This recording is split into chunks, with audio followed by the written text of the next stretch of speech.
온순한 혀는 생명나무다. 에덴 동산에 나오는 생명나무와는 다른 거로 이해하시는 것이 맞습니다. 온순한이라는 이 단어 마르페라는 말이 원형이 라파라는 단어입니다. 치료라는 거죠. 그러니까 잠언 12장 18절 말씀에서도 뭐로 쓰였냐 하면 양약으로 쓰였습니다. 그래서 지혜로운 자의 혀는 양약과 같으니라. 그래서 어떻게 보면 마르페라는 단어가 동사 라파에서 유래해서 치료, 건강 이런 의미를 지닙니다. 그래서 이 치료를 의미하는 양약이라고 하는 것과 단어가 똑같다고 이렇게 생각이 되면 이 온순한 혀는 다른 사람의 마음을 치료하고 고쳐주는 말을 하는 것을 의미합니다. 이건 온순한 혀, 이것은 생명나무라는 겁니다. 여러분 온순한 혀가 돼서 사람을 살리고 희망을 주고 소망을 주는 말들이 저와 여러분의 마음 언어 생활 속에 있게 되시길 주의 이름으로 축원합니다. 그래서 생명나무는 에덴 동산의 생명나무를 가리키는 것을 볼 수는 없습니다. 왜냐하면 그거와는 본질적으로 좀 차이가 있고 여기서 영생과 참 평안에 대한 은유적인 표현으로 이해하는 것이 더 좋다 이렇게 보고 있습니다. 그래서 이 온순한 혀는 치료하는 말이 상처받은 심령, 죄로 죽어가는 사람에게 하나님의 구원의 섭리를 발견하고 깨닫게 해준다는 의미에서 생명나무로 비유하고 있는 겁니다. 그래서 선한 언어의 유익을 솔로몬은 인간에게 있어서 생명과 같다는 겁니다. 우리가 나에게 있어서 하나님이 가장 귀하게 여기는 것이 있다면 뭡니까? 여러분 언어 생활입니다. 언어 생활. 그 말로써 사람을 살리는 거. 하나님 그걸 기대하시는 거예요. 말 한마디 하더라도 따뜻한 말. 그래서 그 가치를 지금 부각시키는 겁니다. 솔로몬이 그러니까 우리가 언어 생활을 어떻게 해야 되느냐는 거죠. 그래서 그 하반절은 그것을 빗대어서 패역한 혀는 마음을 상하게 한다. 전에는 패려한 이렇게 돼 있는데 패역하다, 웨셀레프라는 이 말은 성질이 거칠고 사나운 걸 얘기하는데 원래 살라프라는 단어입니다. 뒤엎다, 파괴하다, 악용하다, 곡해하다. 그러니까 뒤덮고 파괴하고 교활한 그런 의미로 많이 쓰이는 단어입니다. 그러니까 이러한 교활한 언어 생활은 상대의 마음을 아프게 한다는 거예요. 상하게 한다. 쉐베르란 말은 조각 부숴낸다. 아주 박살내버린다는 거. 깨뜨린다. 이 샤바르란 단어입니다. 그래서 철저한 파괴입니다. 근데 철저하게 파괴해버려요. 그러니까 이 패려함 자체가 어떻게 패역한 혀는 마음을 부셔버린다는 겁니다. 근데 이 마음이라는 것이 루아흐라는 단어를 썼습니다. 이 마음 원래 영을 뜻하는 루아흐를 썼어요. 이건 무슨 말이냐면 파괴적인 말이 영혼을 깨트리고 상하게 한다 이런 의미입니다. 그만큼 이 말을 어떻게 써야 되느냐 하는 것이 중요하다는 겁니다. 말로 인해서 한 사람의 영혼이 상처를 받을 때 이 상처는 상처로 끝나지 않고 그 사람의 인격, 삶 전체에 파괴적인 영향을 준다는 겁니다. 영혼에까지 미친다는 거예요. 영혼에까지. 그러니까 한 번 받은 말의 상처는 쉽게 아물지 않고 평생을 따라다니면서 마음에 괴로움을 주는 겁니다. 말 한마디가 사람을 살리기도 할 뿐만 아니라 한 사람의 인격, 삶 전체를 파괴하게까지 하는 엄청난 영향이 있다는 것을 지적해야 됩니다. 그래서 우리가 알고 있는 이 에디슨 같은 사람은 말 한마디로 어떻게 보면 인생을 성공하거든요. 학교에서는 포기했습니다. 얘는 전응하고 알아듣지 못하고 자기만의 독립적인 생활을 하고 있고 도대체 학교에서는 교육이 안 되면 데려가십시오 해서 데려가는데 그 부모가 그 자식을 붙잡고 뭐라고 얘기냐면 너는 다른 애들보다 너무 뛰어나서 여기서 교육이 안 된단다. 너는 너 나름대로 네가 가지고 있는 거하고 최선을 다하면 된다. 그래가지고 그 어린아이 마음속에 나는 얘네들보다 좀 낫구나 이런 마음을 심어준 겁니다.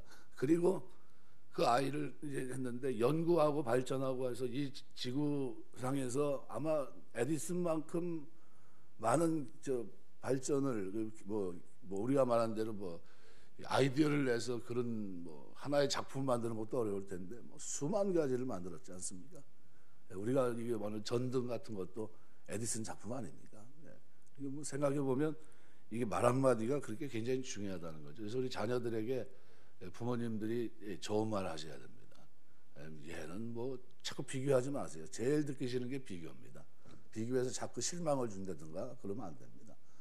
소망을 줘야 돼요. 말 한마디로 우리 장발장에도 나오는 그죠? 촛대 하나 훔쳐갖고 왔는데 촛대 훔쳐온 걸 가지고 그것도 감옥에 들어가야 되잖아요. 배고파서 그걸 팔아서 뭐 이렇게 자기의 배고픔을 주림을 좀 해결하려고 했는데 그 자기를 유심히 보는 경찰에 또 잡혀서 또 왔어요. 이게 여기 있는 장본이 맞습니까? 근데 이제 신부가 그걸 어떻게 해요? 살려주잖아요.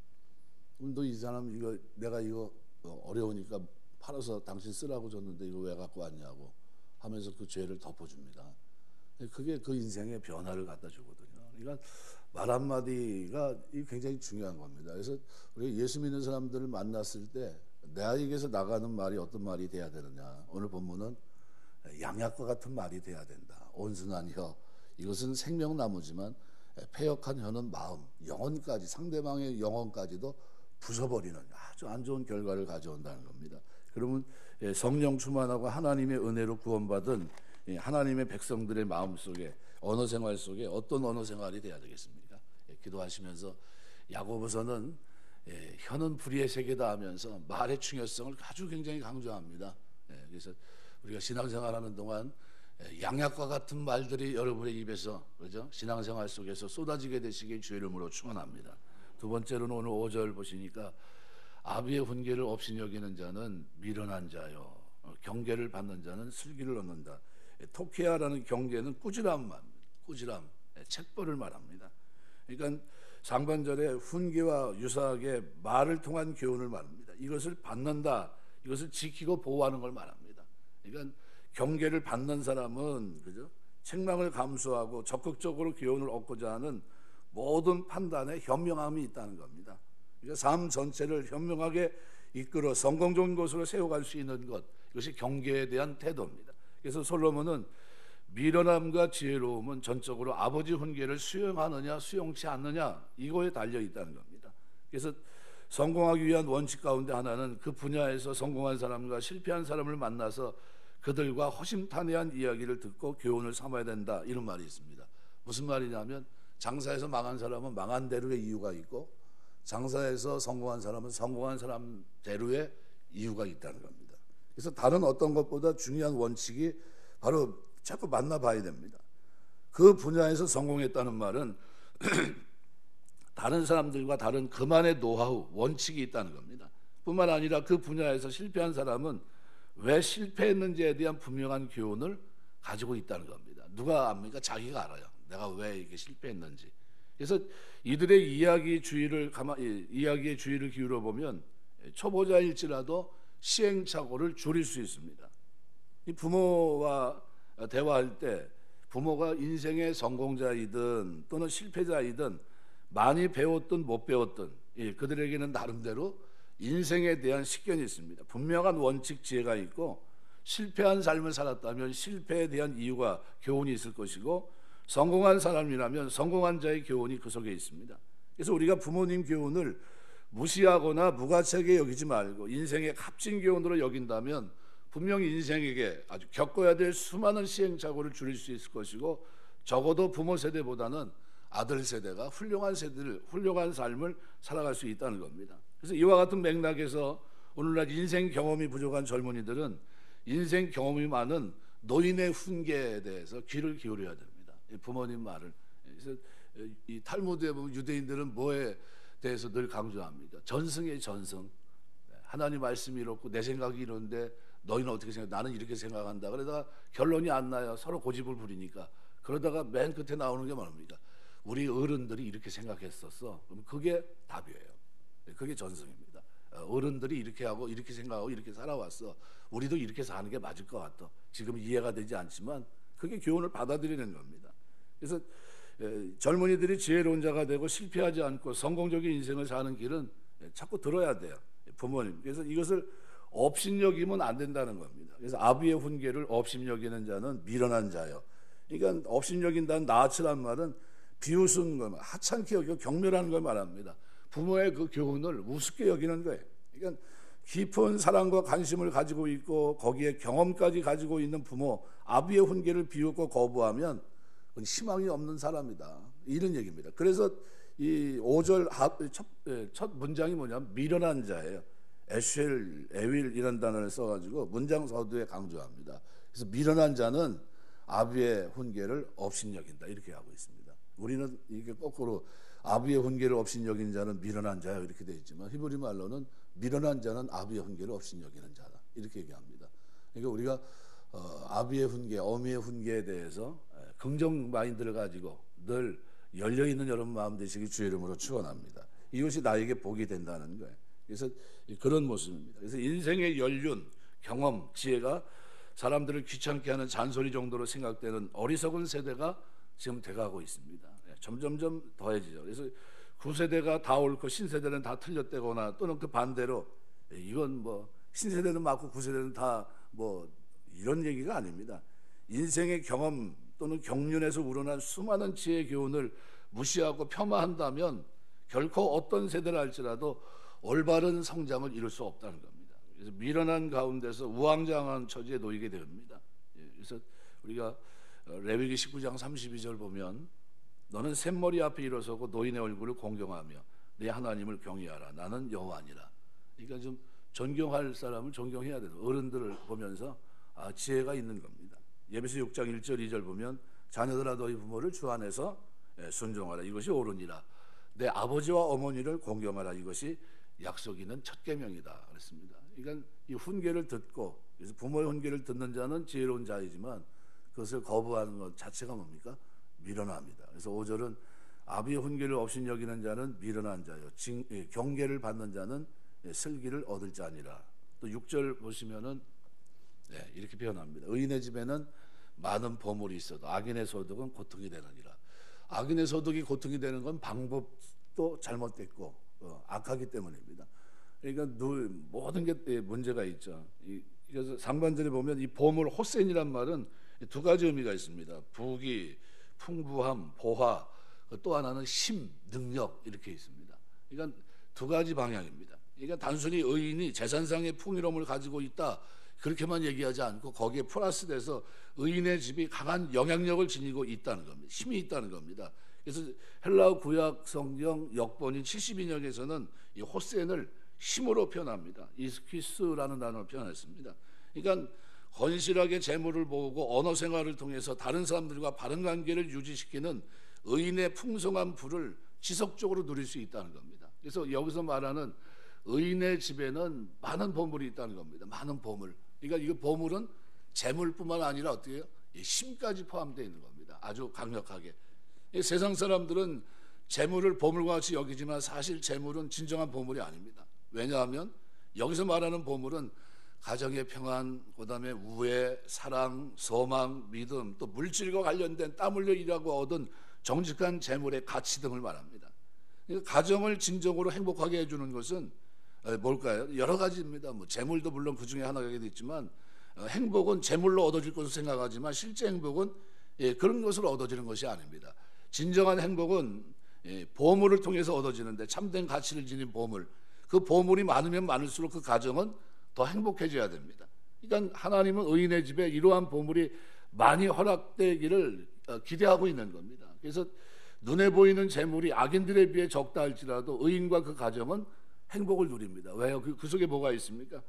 가정에 하나님의 행복이 깃들여져 있다는 겁니다. 그래서 시편 37편 16절 보면 의인의 적은 소유가 많은 악인의 풍부함보다 승하도다 이렇게 돼 있어요. 소유는 적은데 뭐예요? 악인의 풍부함, 많은 재물을 갖고 있다 할지라도 그거보다 더 낫다는 겁니다. 잠언 16장 8절 보면 적은 소득이 의를 겸하면 많은 소득이 불의를 겸하는 것보다 낫다. 불의에서 많은 소득을 취하는 것보다도 적은 소득이지만 의를 겸하면, 의가 뭡니까? 사람들에게 사랑을 해가고 그 말씀을 따라 살아가는 걸 말하거든요. 바르게 사는 거. 이게 낫다는 겁니다. 그러니까 그런 의미입니다.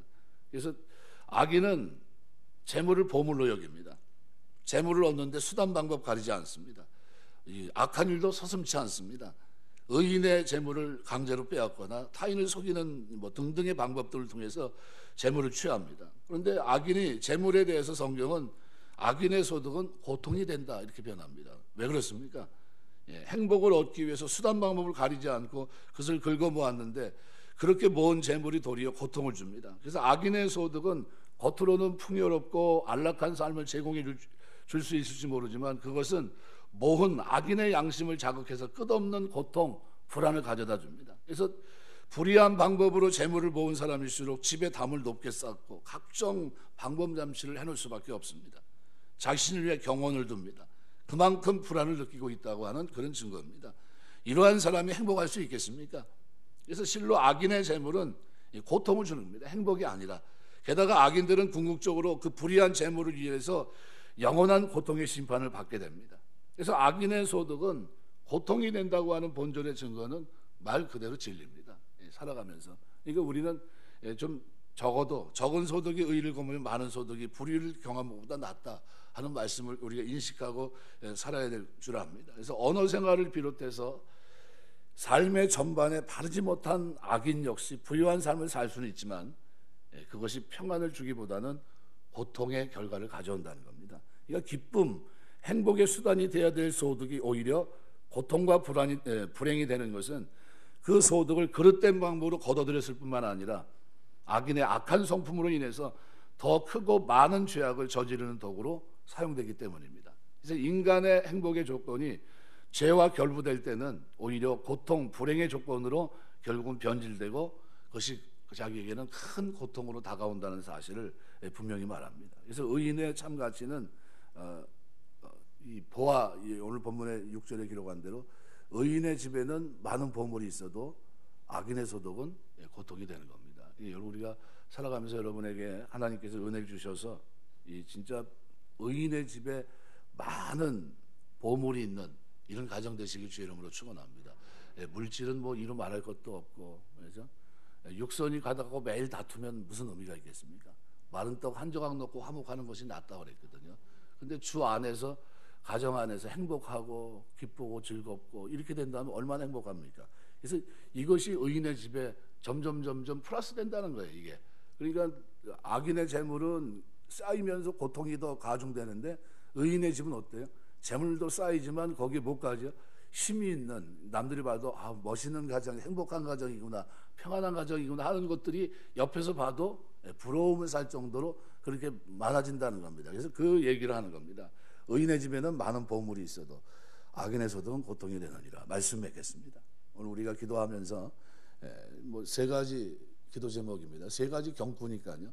그래서 여기 세 가지 기도 제목은 온순하며 사람을 살리는 양약 같은 말을 내가 쏟아낼 수 있도록 하나님 붙들어 주옵소서. 내 혀가 통되지 못해서 사람의 영혼을 상하게 부숴버리는 그런 혀가 되지 않도록 하나님 붙들어 주옵소서. 이렇게 기도하시고, 또 하나는 훈계에 대한 내 올바른 태도를 가지고 살아갈 수 있도록 도와주옵소서.